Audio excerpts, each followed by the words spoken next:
introductions.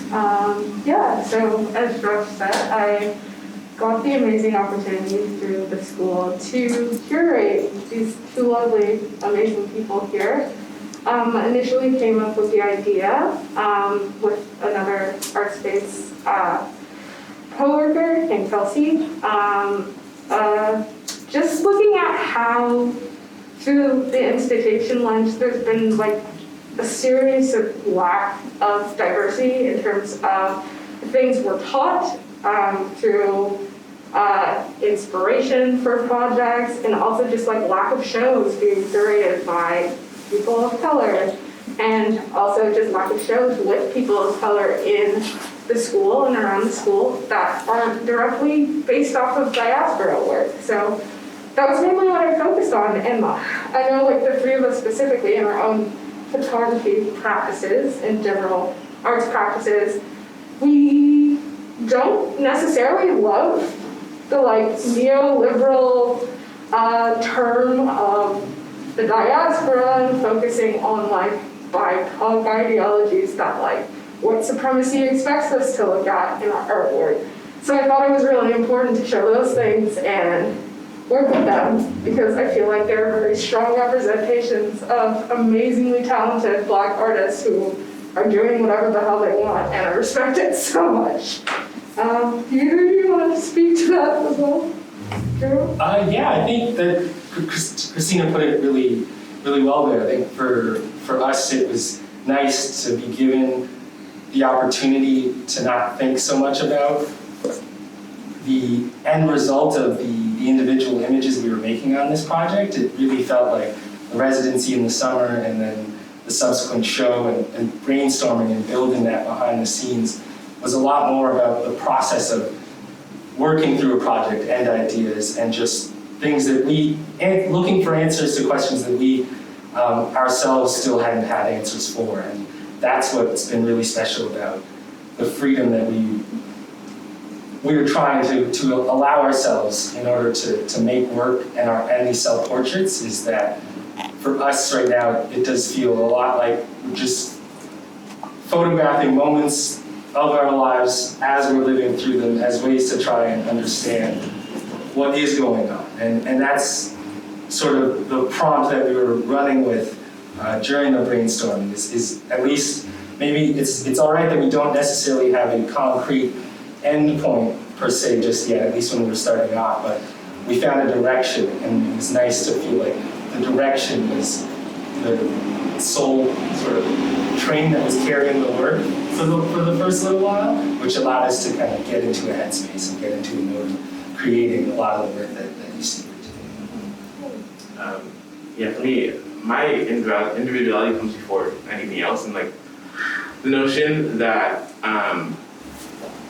my work just ends up being a drop in a big bucket of diaspora art, like it grinds my gears. And so I don't know, when I make things, it's obviously a factor in the work, like it can't not be, but it's something I try to avoid like to the highest degree, just because Black people aren't a monolith, and I don't want to be like a pebble in that giant stone wall of Black art. Yeah, absolutely. And like that's what I really admire about this show, is that like it's a constant negotiation, conversation with like existence, but like the existence of just like the human condition rather than the politicalness of the human condition as Black artists. You know, like you said, like we're not a monolith. Like the act of curating you two was so interesting to me specifically because like you're doing something that's very similar in the approach, but generally the outcome of your work is so, so different, you know? And you can see that in the world, like the importance of like fashion and like identity in your work, both of your work, just like screams out of the images in like different ways too, which I really appreciate. Yeah. Could you speak a little bit towards the title of the exhibition and how that came about? Because I think that was like the first moment we kind of got a direction going. Well, I think the project that you picked from me was a series of self-portraits that I made for school at home. And I didn't really have an explanation for them. I made them, and I don't know, people always ask me, what's the meaning behind this one, what's the meaning behind this one? And I go, I don't know. I made it because I could. It's real because it happened, and so it exists. And I think something caught there, and we all figured that was like a through line between all the thoughts that we were having and like the pieces in our work that were similar to each other. Yeah. Yeah, I think what's almost funny about the title is that it feels like, in many ways, at times it feels like it can be a really convenient cop-out. You can make a mistake or do something and then say, oh, it's real because it happened. I'm validated it because it is there, and I of course, I guess I did that, so. And there's something funny about that, and we have to, I guess, ride the line of not being so gimmicky that it feels comical. There's still some bit of intent there, it feels, in the way we still try to, as we recognize that it can have that comical side to it, but we try to remain aware and still think critically about how it can add to it. And I think what's nice about it when we try to think about it more seriously as it pertains to a body of work that we've been putting together, and the through line, as Dion said, through all the headspaces that we've been existing in, is that you can think about it in terms of that, like when it opens up as freely as it's real because it happened, we can allow it. That's when I think for us it allowed us to take a step back and create for the sake of creating, in order to see what it is our mind was trying to kind of put onto paper or put into a photograph. Just having the freedom to make an image without an end goal per se. Not to say that we're making aimless images, but I think what's special about these self-portraits is that we enter into these personas, into these headspaces with the outfits and the characters that we put on, and yet they're still very much a part of our realities, that we would walk out in these outfits in the world. It's not some show we're putting on. And so that duality there, for me, is really interesting. And going off of the title, It's Real Because It Happened, just allows us to create in that headspace where you're thinking in terms of sort of where am I trying to go as opposed to this is what I'm trying to create, if that makes any sense. Absolutely. And I think when I think about the title, it's like similar to what you were talking about, like the ability to try on multiple identities. Like this show shows how complex we are as humans. Like we have the public versions of ourselves and the personal versions of ourselves.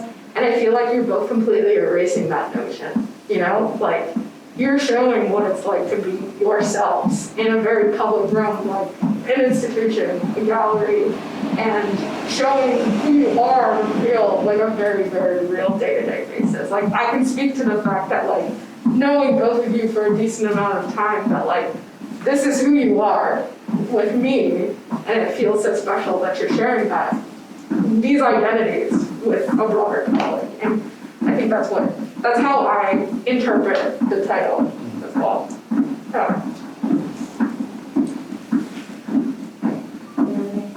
Any questions about anything? Does anyone want to ask any questions about the space or the construction? Like, I think we can speak to the construction of it as well. Like,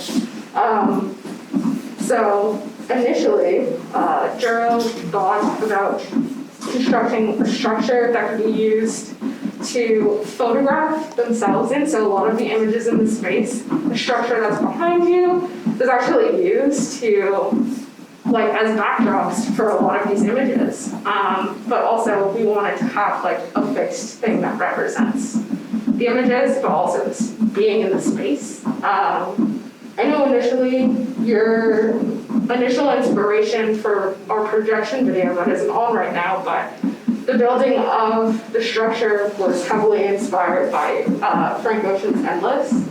and Urban Pen's images, the black and white images that you see on stuff over there, and Adura's image over there were heavily inspired by Urban Pen's images. So, you want to speak to that? Yeah, I think like the wall coming up was a really fun process in terms of how we were brainstorming. I remember in some of our earliest Zoom calls, Dion was thinking of having some sort of physical wall in the space, and we could build a wall. And so that's how it started. From there, it reminded me of Irving Penn's portraits, specifically his corner portraits, where in his studio he had built this big sort of corner wall, if you will, and then had a lot of just like of the popular individuals and celebrities of the time in the 20th century come through his studio, and he photographed them really cramped and composed in this corner space, and just did it really well, lit it beautifully in black and white, and I'd always been really moved by those. And so when the opportunity came up to have a wall in this space, I thought, oh, maybe we could build our own wall. And then Josh was really helpful in getting us to look through all the materials that we could use to help set it up. We went and bought all the wood and the backing, and then brought it into the space, and then spent a day building it up. And that's what was on the videos, is just the behind the scenes of us working together to build the wall. And then from there, now we have the wall in the space, and some of those inspirations we're allowed to kind of flourish in a way. It's like now we can try and make some new self-portraits in the space. And what was interesting for me, none of the work here is necessarily either of us making images off of each other. It's more so, what was interesting for me is how we got together to build this wall, and then had our own ways of using the space to make new self-portraits. And so you can see Dion's self-portraits, and you can see my own as well. We came in on separate days, and it was interesting to see the photos after the fact, see how this one idea that we collectively came together to create became our base point, and then how we would begin to sort of taper off in our own directions. That was really exciting for me. And so the wall was a big part of that. It was just the first seed to help us kind of really start moving in a direction. What I liked about it is that it's disruptive. It gave us the opportunity to break free of the prison that is art in frames on walls. It changes the space. It breaks it up into sections. That it gives it a kind of circulature, like a circuit for you to walk through. It creates a path for you to follow, and I just like the idea of it taking up its own space. Like the wall is as much a part of the show as we are. Like it's almost its own character at this point, in the way that it features in a lot of photos. And then even once we took down the panels and set them up, it's become a big part of it. It could almost be a subtitle of the show. It's real because it happened featuring the wall. I don't know. It's definitely like one of the things I'll remember from it, or one of the things I like the most. Yeah, absolutely. Like the construction of all of this is like anything I ever could have dreamed about. Because like, again, like the tradition of print, frame, put up on a wall is just, it's become so arbitrary, I feel, and the ability to experiment with things like vinyl printing. And I feel like this show is so special to me because of that. Like the construction is probably like one of the key factors of this. I feel like it would communicate very differently if all of the works in this were just like printed and framed and put up on the wall. Like construction is absolutely key, and like giving you both the opportunity to experiment and research. Like this is basically a research space too, like with figuring out what kind of mediums work and what kind of mediums don't work. Like Adura experimented with some wheat pasting too, and initially wasn't super happy about the outcome, but it ended up being amazing because like we were given the space to try and fail and keep working at a lot of things that we've always been really interested in doing. Yeah. I think one of the nice words you use there is construction. I feel like that word has several different meanings in the context of the show. There's the construction of the wall physically, but then there's the construction of the ideas, and there's the construction of the research into us wanting to further kind of extrapolate on those ideas. Construction just exists in so many forms, both figurative and literal and imaginative in a way. And so I think I like that word construction. A lot of the show, even at its final form presently, as polished as we tried to get it to, still feels laid back and bare and rugged in a way, which leans itself well to the construction and the process. I feel like the process has been a really special thing for me working through this project these past couple of months. Well, I gotta ask. Well, were we trying to get a really polished finish on this show? Because I remember like going through it. It was pretty intentional that both of you were insistent that we have like an industrial, like like not finished space, because it kind of became like the psychic space in which we construct images of ourselves, kind of thing. Is that like? Yep. Yeah, I think there's a big sort of emphasis on subversion in a way, just subversion from what we've come to know a lot. So it was always thinking about, all right, what are the ways we can think of off the bat of how to present? Now let's throw them aside, and what's next? What can we look at after the fact? I think that part of it was always a big through line for us. Yeah. Even down to the desk book, it's a field notes notebook. It's where you put all your thoughts when you're building something. I thought it'd be a cute, fun, quirky way to, commemorate everyone who's passed through.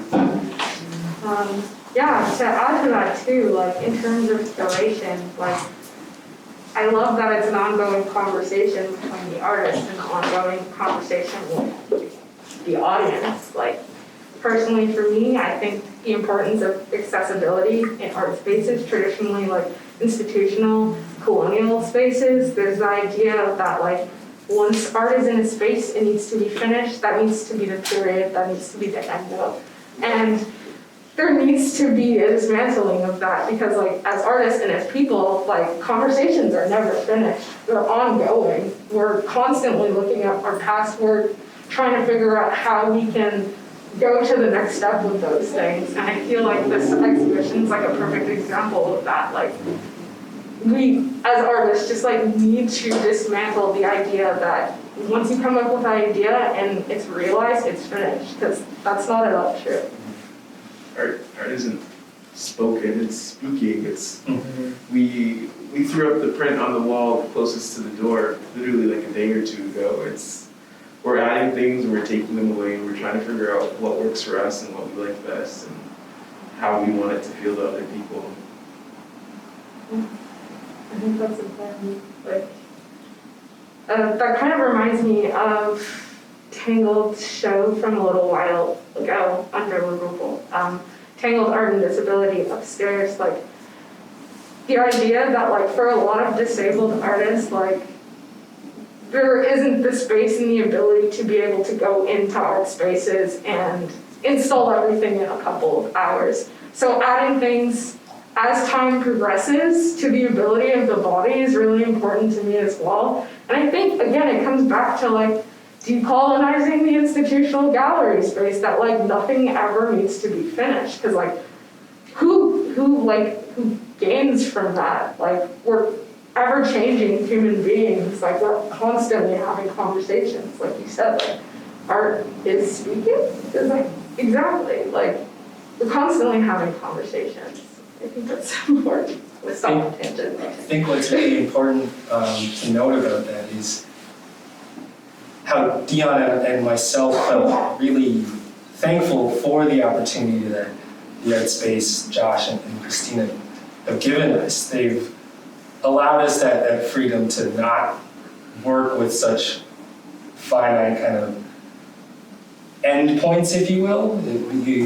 Each meeting was always, what's the idea? How big can we think? There are no limitations here. If we want to build something that we can't necessarily build through the roof, or maybe we can build across the space. It was always never close the door, but how can we open the door slowly in a way? Like how can we get what you want to come across? And it always felt like that. And I want to personally thank both of you for allowing us that freedom. I think the prompt and everything that you came to the two of us with in order to start thinking about the project was super crucial and really helpful for Dion and myself to just start to think about how to make new work in this space, which has been tough.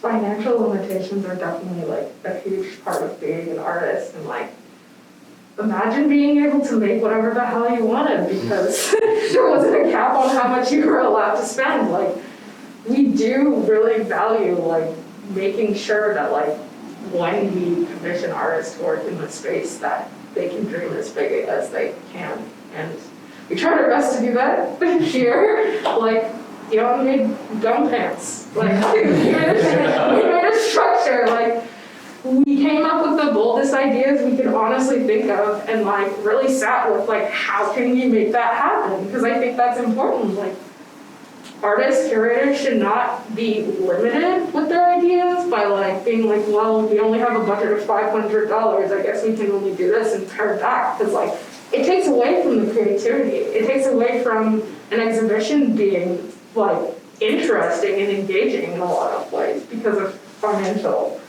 things. So like I think it's really important to find ways to make things happen, and like this is a perfect example of that. Yeah, does anyone have any specific questions they would like to ask? Like, it can be about the exhibition, it doesn't have to be about the exhibition, just like general questions and comments. Was there a piece that both of you, from each other's work and portraits, that you like the best? I always say it's Jero's repacing just because I find it interesting. Like I said, I like disruption and subversion, and it's like, it's a picture, but it's a little torn at the edges, it's a little wrinkled, and it's about to curve at the bottom. But I think it stands out the most, and it has a kind of a scary history because he didn't like it at first, but I think it came out really well, and I don't know, it's my favorite because it's different from the rest of them. For me, I think I've been grappling between two things specifically. There's the print of Dion's ear here. That one is really special, the way it kind of sits separate in the gallery and is this large print of a small area. And then the details that people pick out from that and the colors. It's just a really nice arresting image. It's something that can stop you in the space. And I think that's really special. It's just when you go to a show is opening yourself up to be arrested by an image or a piece, and then just seeing what feelings come up or conjured up within that and how you want to kind of use that as inspiration going forward. I feel like Dion's image here does that really beautifully. But it's a tie between that and the wall in its current form. I think for me, the big corner wall here is sort of the epitome of process and ideas and thinking through them over time and how they begin to evolve and grow bigger or smaller through time. And the wall first began as an idea to create something in a space, and then from there, just having lived with it for so long, grew into something more than that. And when we got to rebuild it for the show, we started thinking about how to further extend the wall's life in the idea of the show and have it continue to evolve.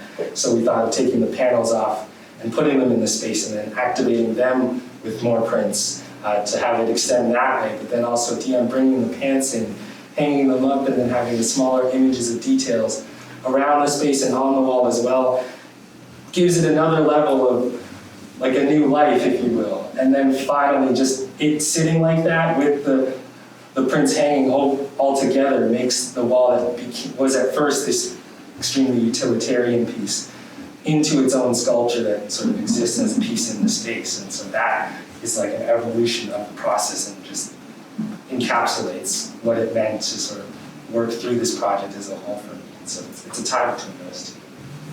I mean, I want to just say what my favorite piece is. Why not? honestly, that frame piece at the back of being on a tarp dress, honestly, your mind. But like, from a glance, you're like, wow, that's so elegant. But once you actually look into the details, you can, like, there's a disruption there. It's like, why the hell is he wearing a tarp dress? Like, why not? Like, honestly, I think it's one of the most beautiful pieces in the show, and also the new piece you both just worked on is absolutely, absolutely amazing.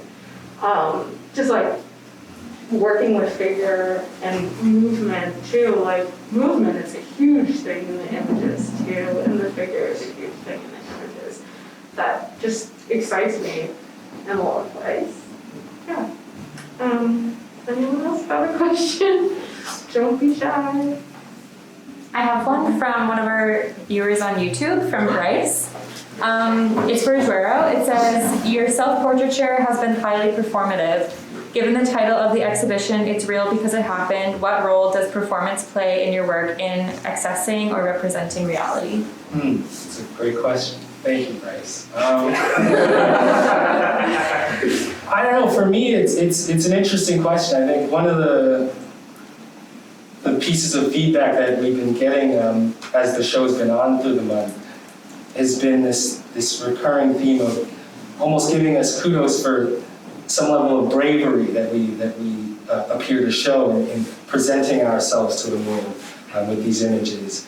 But for Dion and ourselves, we've been doing this in such a sort of comfortable personal headspace that it's never felt like we're performing in a way. It feels really genuine and comfortable to us. And it helped me take a step back because it wasn't always the case. I think when I first started making self-portraiture, as anybody is, you're really self-conscious of your perception and the way you present that to the world. You'll take a bunch of photos and then look through for the best one in your own eyes. And so the self-portraiture at the beginning for me was always a way to try and break out of that self-consciousness in a way and just get used to seeing myself in front of the camera and as a photograph, and getting as wacky as I could try to become allowed me to just give away with the seriousness that can come with how I would look at myself in the world.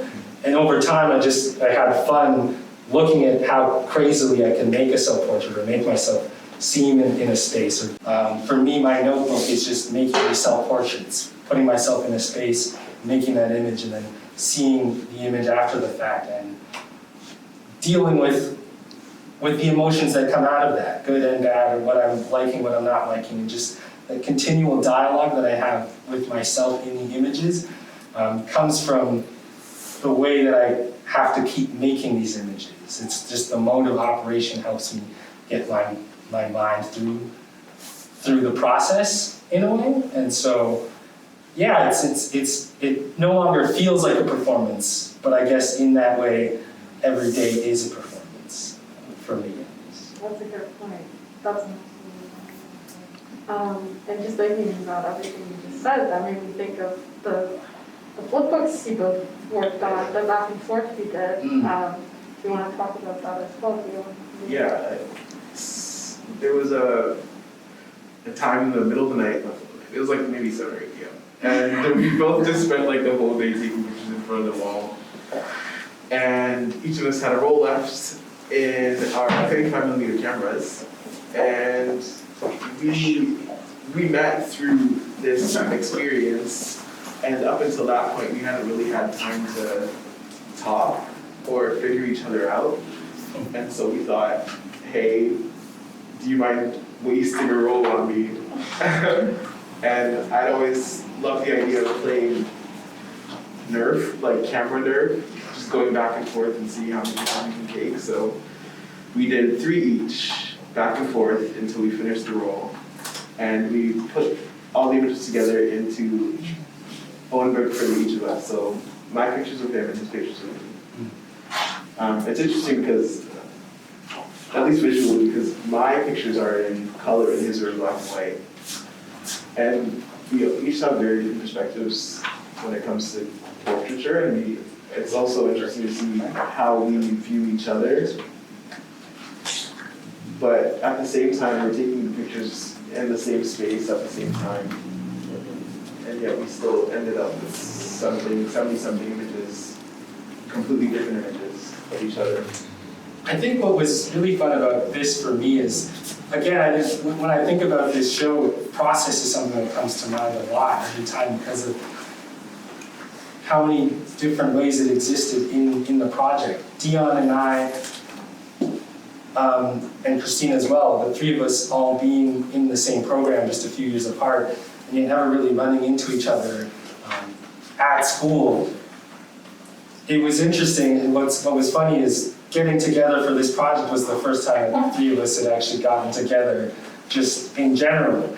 And so as much as we were getting together to work on an idea, we were also getting together to work on our relationships with each other. And one of the first days in the residency in July, we had come into the space, as Dion said, and tried to almost use this as an icebreaker opportunity. So much of these images for me is about this intimate releasing of ourselves to each other and to each other's lens. It was. I remember getting back these photos from downtown camera, getting the scans and just being floored by the sort of emotion that came out of these images. I had only just met Dion, and here he is giving a part of himself to me in these images. And as we go back and forth, it really was this genuine kind of exploration of how we see each other through this space that we are still working on and building and working within. So there was a lot of evolution there. And so these images, when I got them back, I texted Dion immediately and had this really long paragraph just thanking him for spending that afternoon with me and sharing a part of himself and seeing how I presented in these images. It just felt really genuine. You wouldn't necessarily know that we hadn't met each other before this. And so these became a beautiful time capsule for me personally. As another element to the exhibition, there's the images of ourselves on the wall, but then there's the images that we made of each other, that we got to know of each other. That was sort of the deeper connection that Dion and myself shared. But then I feel like there was different through lines with each of us. With Josh, I got to know them really well through the building of the wall and their help in that. And then with Christina, I got to know Christina really well through their connection with Dion, and then also our rapport through the Zoom calls and how open Christina was to always being there for us as a resource, how we could further work on our ability to think about the show. I feel like there were intimate one-on-one relationships with each of you in working with this project. And these books, these small little, this back and forth, books that Dion and I had was that moment there. And so there's just a lot of those like small through lines that happened by way of just process and working through the ideas as a whole. They weren't necessarily first ideas for the show, but they're, for me, just as important in the whole process. Side note, I'm throwing shade. The reason why it's significant that we never met before is because I'm in a very small school, and we happen to be some of the only Black students at that school. Yeah. So, I don't know, you'd think that we'd have talked before, but we hadn't. Yeah. And this was our first opportunity to do that. Yeah.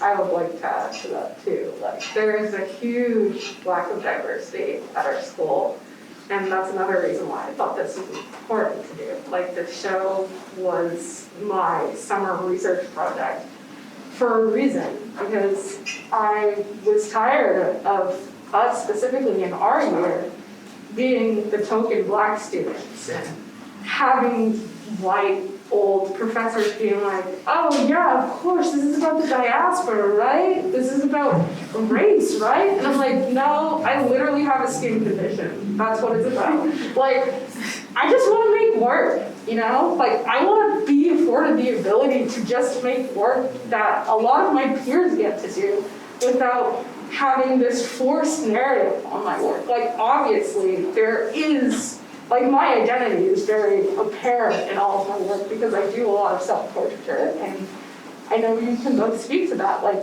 it's not like we're hiding our identities or denying our blackness. Of course that's important, but we're so much more than that. Like, we're all very different human beings experiencing different things. Like, my work specifically, like, focusing on my identity as, like, a disabled trans person.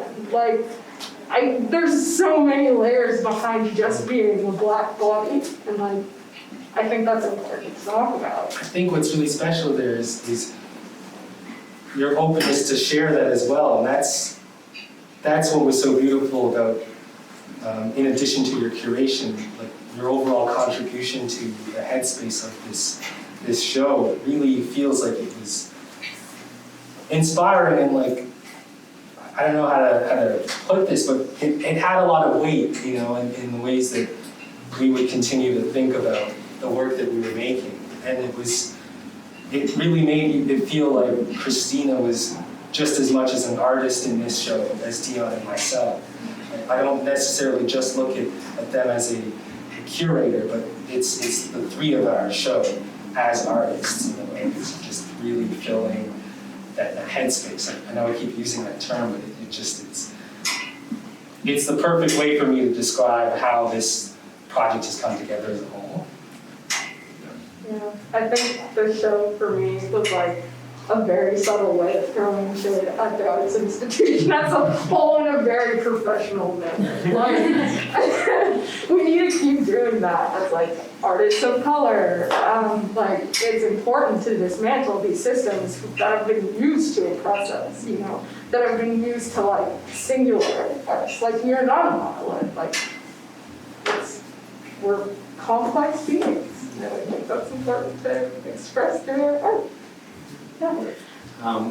Is there one thing or multiple things that you think that now that you've kind of come to the almost end of this process, are there things that you know that you picked up here that you're like interested in pursuing, or like lessons that you want to kind of take from the show?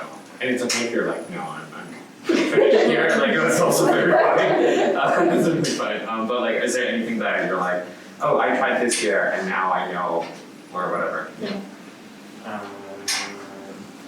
I don't know. A lot of things were first for me in the show. I never framed a print before now. Never built a wall. Never painted a wall for that matter. There's a lot of things I can take from it. I don't know. Just thinking about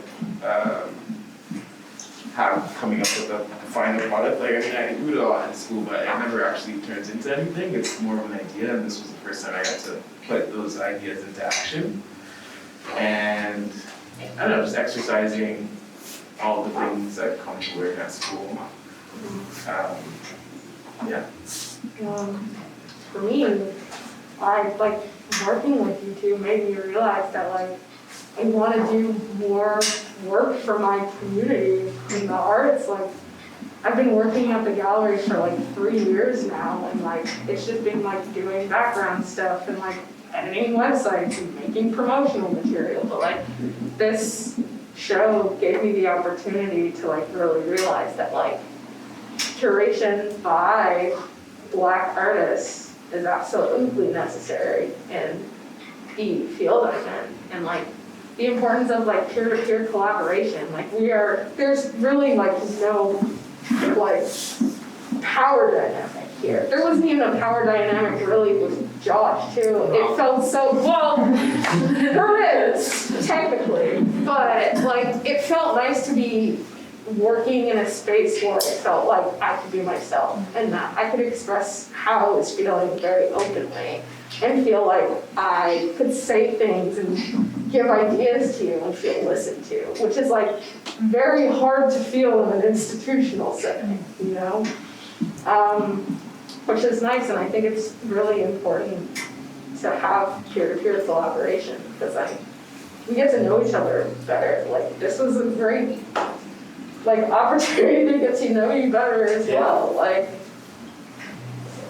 that's how I feel. Yeah, I think one thing that helped me a lot with this project was for me putting into perspective where I think self-portraiture for me is going to go, and how I look at these as just moments in my life, and that for that reason I think I'll be making self-portraiture as long as I live, because they're time capsules of where I am in certain stages of my life. But then, in addition to that, getting to know Sean and Christina through this as well has been a really special experience as well. I think getting to know them and working on this project, I feel like we're only going to continue this relationship going forwards, and having other modes of collaboration, but the word collaboration and community has been a special thing about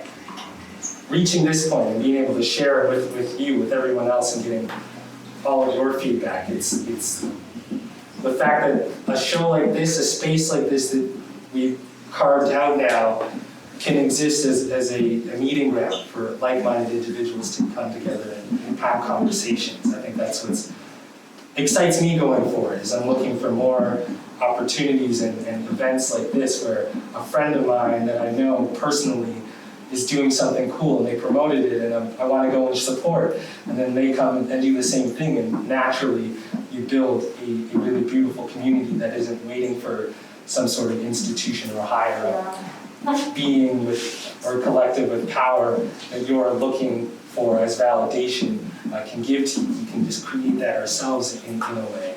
And I love the potential for that, what that's inspired within me going forward. It's just like I'm so invested in what the two of you do next. And I'll be there every step of the way. That's so sweet.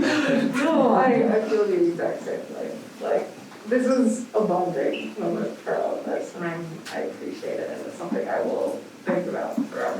Absolutely. Yeah, I think that's it. Thanks for listening to us now. Yeah, thanks so much guys for your